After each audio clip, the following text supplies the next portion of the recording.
Welcome to Professor Sky's Spam channel, where I talk about anything that is not new music. Now, I am a language professor, which means I think a lot about words.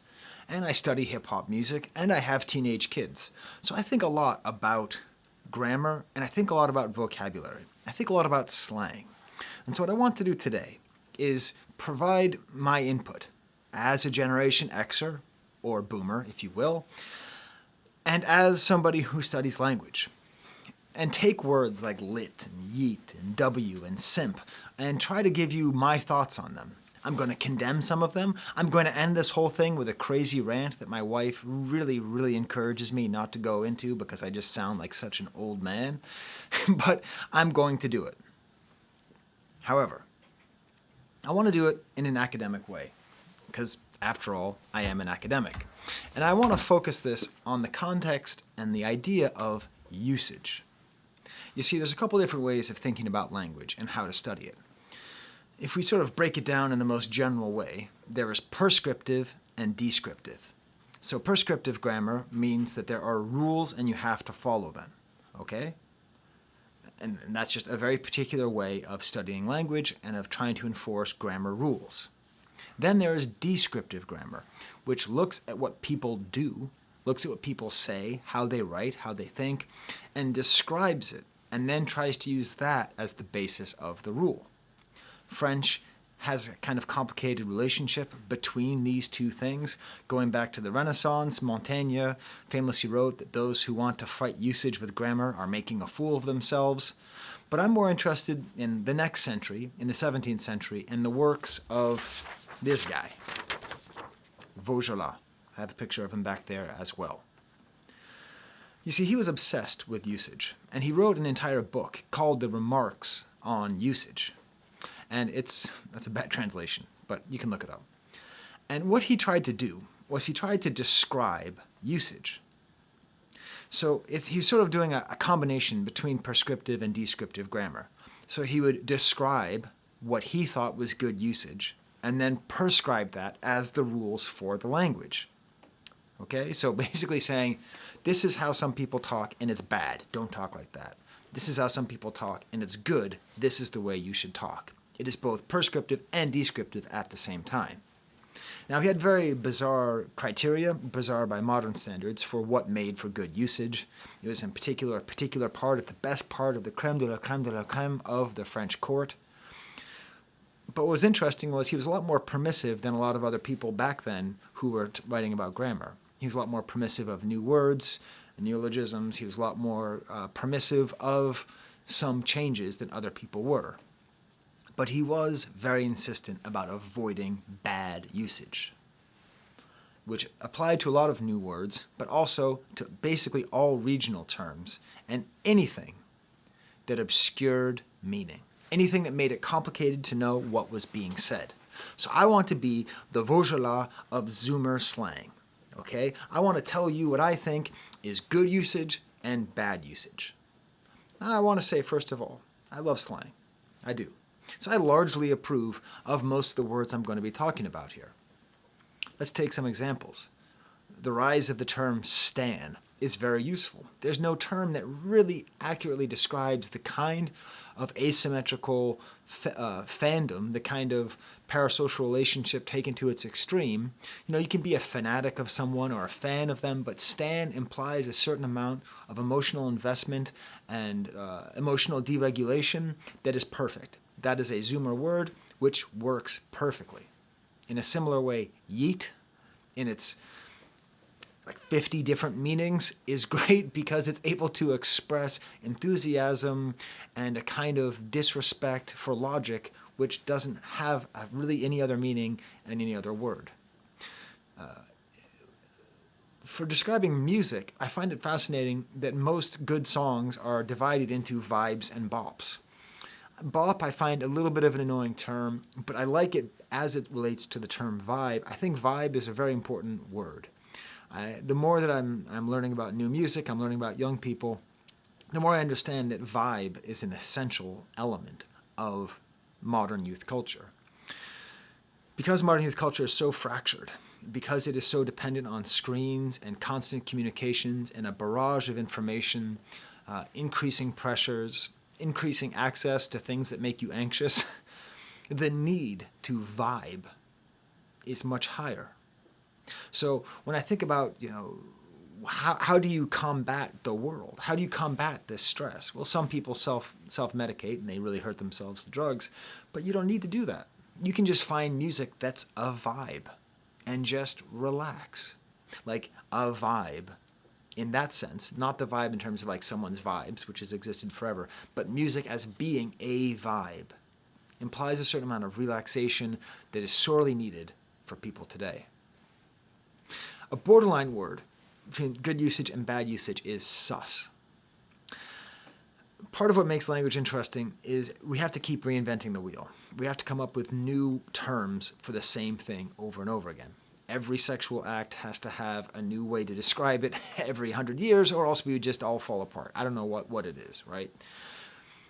But what's interesting is that sus, which I suppose originates from the game Among Us, meaning suspicious, when I was growing up, we used the term sketch. And what I think is funny is that both of them are necessary for young people to describe when they don't feel comfortable and when they feel they might be threatened. The older you get, the less you have to refer to things as sketchy or as sus.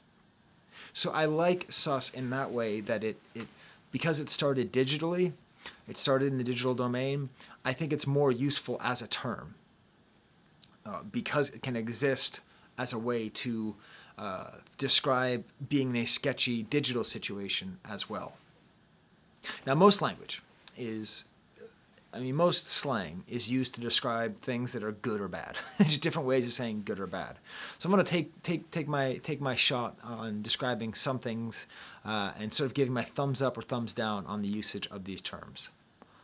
For good, we have the term lit, which I am officially going to say is bad usage. I think its connection to drug usage and a sort of blackout drunk / blackout opiate / blackout, however you want to be high, I think it makes it a non-useful term. In a similar way, the term poggers, I believe, needs to be just considered bad usage. If for no other reason than the person for whom it was named is now in a state of disgrace. Ironically, I think the term dank should continue to exist and is a good term, even though it also has a drug connection. There's a quality to the word, and there is it's sort of a continuation of some of the earliest. I remember when I was a kid, and everyone was laughing about hip-hop slang. Bad means good and good means bad. The idea that something that can imply something so bad as dank, like a dank basement, can actually mean something good. I think there's a sort of an ineffable quality to something that is dank. Which, by the way, this is not a new term. When I was in college, people were using this term all the time. Not me, because I don't like weed, but still. And then we have W. W and L for good and bad. This is where I get into one of my primary issues with modern day slang, which is comprehension. And I think W and L are very efficient. It's a single letter which is capable of communicating an entire series of emotions and thoughts. Part of me wants to scream at it and say, come on, try harder. I mean, on this video, can you put a W or an L, depending on what you think about it? Sometimes that's all you get as a comment, W or L. In a different way, so I think the W and L work as good usage because of their simplicity to communicate. I think not it does not. Not it is paradoxically not it. I think that's a term which is too vague and applies to that's not it. The it that's being described is not ever clear enough. It's clever, but it's not good. I think cringe, much like sus, is just a necessary development of the term awkward, which was used when I was in high school and not much before then. I think cringe is quite good, although what I'm starting to see is the term is evolving over time and starting to lose its meaning. We have the good, the bad, and then we have the neither. The mediocre. And for that, I have to make my determination on the word mid. I've used the word mid in my channel. Actually, my daughter's friends turned my thumbnail into a meme, where there's a picture of me going like this, and it says mid, and then they put a picture of their friend next to it. I don't approve. I don't want to call anybody mid. But I would say that every generation needs its whatever. Every generation needs its meh. And I think it's partly because we're so driven to make snap judgments. We have so much culture all around us that we need some way to express apathy. The French have had a word like this for decades. Bof. They have perfected that kind of response. I want to spend a little bit of time talking about words which I definitely think are bad usage. Now Vaugelas would talk about things coming from a bad region. You know, like French language and French culture is very, very centered on Paris and on the court. So anything that was outside of Paris was basically bad usage. I'm going to make that sort of more theoretical and just say there's certain parts of the internet where bad things come from and we need to get rid of them.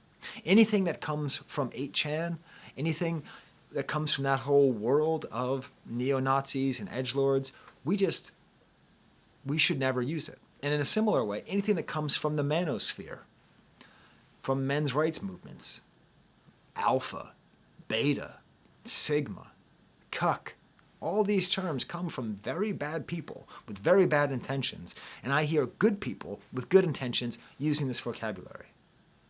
This is bad usage. This should not be done. This is not reclaiming the words. This is just using their vocabulary. No better example of that than the term simp, which I would rather my kids swear like sailors than use the word simp, because simp very much comes from this bizarre perception of male-female relationships, primarily, in which any boy who likes a girl or any man who likes a woman is inevitably weaker or somehow is showing some form of weakness by showing affection. It's toxic and it's bad, and we shouldn't use it at all. I'm officially saying it is bad usage. You know, this is, by the way, if you're interested in Vaugelas but you don't speak French, this is a really well done book, French language in the 17th century by Ricard. He edited it all together. If you're interested in some of these thoughts, I would go there. If I could have a chapter in here, I would really have an entire chapter about how the alt-right has infiltrated everybody's, like all the blue-pilled stuff, you know, all the based, all these words that are sort of floating around. It's bad usage. This comes from the bad part of France, metaphorically speaking. Abbreviations are an interesting thing. My dad once asked me, what does LOL stand for? And he said, it stands for little old ladies, right? To which I had a LOL, which wasn't as funny as the time we were on a long car ride. I was helping him get his vaccination, and we had to drive a couple hours to get it. He just said to me, what does miffle mean? that was a long, difficult conversation. I'll let you figure out what miffle is. But, you know, like, I think AFK is an interesting one because it's sad. Because so much of today's youth, especially in the post-COVID era, has been so attached to their computer that being away from keyboard is a state that they have to defend. I think IYK, if you know, you know, is brilliant because it's about creating an in-group and an out-group, and then the abbreviation itself creates an in-group and an out-group. It's sort of a declarative act of creating an in-group and an out-group. And then I want to talk about TFW. What interests me, and this doesn't maybe fit within the purview of Vaugelas and good usage and bad usage, but what do these words mean about us? The fact that if you ever felt an actual human emotion, you'd get such a shock you would jump into the ocean. That's what is implied by TFW. Like when you say that feeling when, you're making a highlight to show that you're talking about actual human emotions. I think that reflects a lot about our culture, about how we're so distanced and so far from actual human emotions that we have to come up with cute little sayings to describe actual human emotions. In a related way, we have to come up with a way to say TBH, to be honest. It is implied that we are lying so much of the time, either about what we do, say, or feel, that we need shorthands to say, to be honest. Now, this has existed in language forever. To be honest, is not new. Frankly, to tell you the truth, I don't let my kids use those terms either. I assume you are telling the truth. You don't need to preface it with that. Which brings us to one of the most interesting terms, and this is where I want to bring back Vaugelas, and that's in the issue of cap. Because in a similar way, TBH, no cap, which means I am not lying, I want to talk about how funny it is that slang words have changed. So capping, like, used to mean like peel a cap back, like to actually, like to shoot somebody and peel the skin off their head back. Or pop a cap, like a cap gun, pop a bullet. So to cap on somebody, when I was growing up, meant to insult them. And now it means to lie to them. I don't know what that says about our culture, but that's what it used to mean. So when I was growing up, it'd say stop capping. That means stop insulting me. Now it means stop lying. But even within the life cycle of my children's teenage years, one word has changed its meaning in that time. Bet. When I was growing up, bet meant, all right, sounds good, let's do it. I will never forget the first time my friend Jonathan said that to me on the phone. I was asking him if he wanted to come over, and he said, yeah, bet. I was like, bet what? Because to me, bet just meant like a gambling situation. A couple years ago, my daughter said to my son, bet. And I said, are you meaning that like affirmative? It's like, no, Dad. Bet means I don't believe you. So bet had gone from when I was a kid, meaning I don't believe you, to affirmative declaration, back to I don't believe you. But now my kids say bet all the time in that original slang meaning of I agree, let's get going. Hey, do you want to have band practice this weekend? Bet. So just within the time. So even within this time frame, this goes. Now, I have to get mad. This is the reason I'm making this video. Help me, Spirit of Vaugelas. Help me teach these people why they have to stop talking the way they're talking. Help me be the old man who helps these young people see the error of their ways. There are only two states that a message can be in. Once it has been sent, okay? It can be unsent, but a message does not exist if it is unsent. At that point, it's just a note in a phone. I'm talking on Instagram, I'm talking on Snapchat, I'm talking on email, I'm talking on texting. These are the two states that a message can be in. It can be delivered, and then it can be read.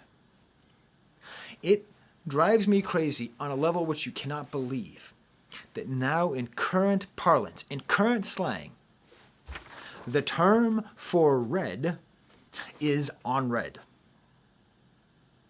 ONREAD. That's the term. What Vaugelas was most interested in, what this old guy was most interested in, was comprehension, clarity of speech, clarity of meaning. If my son sends a message to me and I read it but do not respond, it has been read. If I don't read it, it has been unread. You see this book? I haven't read this book yet. It is an unread book. If I should take the time to read the book, I have finished reading the book. It is now read. This book is not unread. It is either unread or it is read. So these messages that are sent, and you say that you leave them unread, on and un, phonetically are so similar, and you say them quickly, unread, unread, unread, unread, to which my son replies, and my wife says, Sky, do not bring this up on your channel. You sound like an old fuddy-duddy. I don't care. I know I'm right about this. I know I'm right. On-read and unread are so similar. And here's another thing. I understand slang when it makes things easier. Hey, you know, like let's just say bet. Instead of saying, yes, I agree, let's go, let's just say bet. I get it. I get it. Instead of saying a ridiculous fan, let's just say a stan. Let's simplify things. The word ONREAD doesn't exist. The word read does exist. It's one less syllable. On delivered, you can just say delivered. Delivered and read. The main issue is this. There is a psychological meaning to a message not being responded to that has been read. Like, there's like pain in your heart where you know that they've read it. Like, you know they've read it and they still haven't responded. So just say they left it read. Even then, we could have fun and we could like change it so that it like is like the color red. Like, you know, like the grammar could evolve to the point where you could just say she readed me, right? Like, we could do all these great things with this little language play. Because it's read. It's not on read. And I understand language is for young people and that's all that. But it just doesn't, this one example completely obscures meaning to anybody who does not speak this language. And that's not the purpose of this slang. Most slang is to create, like, if slang is not understood by older generations, it's used to create an in-group and out-group in which the old people are on the out-group. That's not the case with on-read and on-delivered. It's not like we're talking about the police or sex or drugs or something, right? Which is usually why we have slang. Why we talk about the 5-0 ganking my dank, right? If I say the 5-0 ganked my dank, you know, that like my grandparents would understand the 5-0 ganked my dank because I don't want them to talk about the police confiscating my marijuana. But whether or not a message has been read or not is not supposed to be an inside-outside thing. It's bad usage. It's an L. Do you understand me? A complete and total L on read. Okay, well, there you go. Was this a fun video? I don't know. Leave a W, leave an L. Just don't leave me unwatched. Right? Because that's what it would be, right? If you watched the video, but you didn't comment, you left me unwatched. You should comment all the time and not leave me unwatched. Okay, I'm done. Old man yells at words. There's the camera.